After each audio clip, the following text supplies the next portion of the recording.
এই মুহূর্তের সবথেকে বড় খবর, নিকাশির কাজ ঘিরে ভোগান্তির আশঙ্কা বিবাদে। অপরদিকে বেআইনি নির্মাণে বাধা দিতে গিয়ে নারকেলডাঙ্গায় প্রহৃত দম্পতি।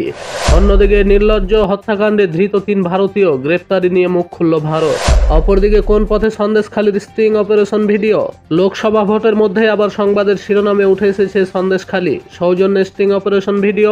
গোপন ক্যামেরায় তোলা সেই ভিডিওয় এক বিজেপি নেতা দাবি করছে গত ফেব্রুয়ারি-মার্চ মাসে সন্দেশখালিতে ওঠা ধর্ষণের অভিযোগগুলি সাজানো ছিল। গোটা বিষয়টা বিরোধী দলনেতা শুভেন্দু অধিকারীর মস্তিষ্ক প্রস্তুত বলেও দাবি করেছেন ওই পদ্মনেতা, যা নিয়ে তোলপাড় রাজ্য রাজনীতি।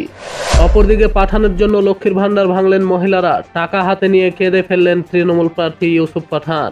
রাজ্য সরকারের তরফে পাওয়া অনুদান পেয়েছিলেন, হয়তো ভেবেছিলেন ভবিষ্যতে সংসারের কোনো কাজে লাগাবেন ওই সঞ্চয়। কিন্তু লক্ষ্মীর ভান্ডারের মাধ্যমে পাওয়া টাকা তাদের প্রিয় প্রার্থীর হাতে তুলে দিলেন অন্তত 50 জন মহিলা। সেই স্নেহের দান হাতে নিয়ে চোখের জল ধরে রাখতে পারলেন না বহরমপুরের তৃণমূল প্রার্থী ইউসুফ পাঠান।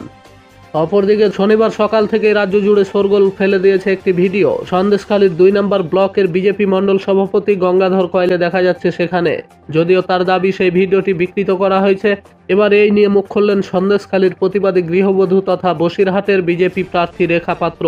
অপরদিকে মে মাসের কত তারিখ থেকে শুরু হবে গ্রীষ্মকালীন ছুটি, জেনে নিন কতদিন পর্যন্ত বন্ধ থাকবে স্কুল।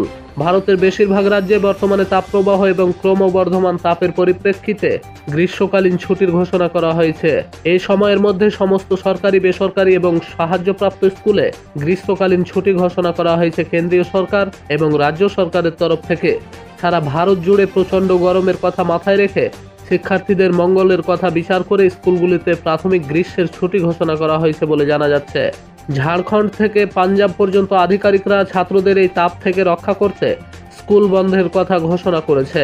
অপরদিকে জোর বিপাকে অভিষেক, তৃণমূল প্রার্থীর বিরুদ্ধে সিবিআই অভিযোগ। ভোটের মাঝেই তোলপাড় রাজ্য জুড়ে ভোটের আবহ। ইতিমধ্যে সম্পন্ন হয়েছে প্রথম 2 দফার ভোট, তৃতীয় দফার ভোট আসন্ন।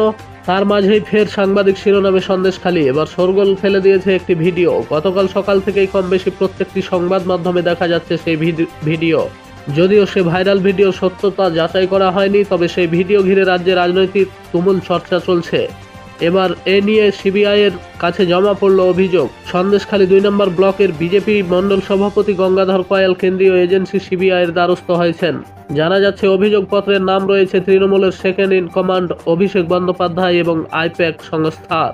অপরদিকে গত 2 দিন থেকে তাপমাত্রা কমছে দক্ষিণবঙ্গ সহ গোটা রাজ্যে। আপাতত কিছুদিনের জন্য তাপপ্রবাহের আর কোনো সতর্কতা নেই কোথাও। বৈশাখের শেষে এসে অবশেষে চেনা ছন্দে ফিরছে আবহাওয়া। রবিবার থেকে 8ই মে পর্যন্ত উপকূল সংলগ্ন এলাকায় ভারী বৃষ্টি এবং ঘন্টায় 45 থেকে 55 কিলোমিটার বেগে বইতে পারে ঝোড়ো হাওয়া। এর জেরে সমুদ্রের কাছাকাছি অঞ্চলে বাড়তি সতর্কতা জারি হয়েছে। আজ কোথায় কোথায় বৃষ্টি, আলিপুর আবহাওয়া দপ্তর জানিয়েছে রবিবার কলকাতা সহ দক্ষিণের প্রায় সব জেলাতে বৃষ্টি হবে। এর মধ্যে উত্তর ও দক্ষিণ 24 পরগনা, পূর্ব মেদিনীপুর, কলকাতা, পশ্চিম মেদিনীপুর, বীরভূম, মুর্শিদাবাদ ও নদিয়ায় হালকা থেকে মাঝারি বৃষ্টির সম্ভাবনা রয়েছে। এই সমস্ত জায়গায় বৃষ্টির পাশাপাশি ঘন্টায় 30 থেকে 40 কিলোমিটার বেগে ঝোড়ো হাওয়া বইতে পারে।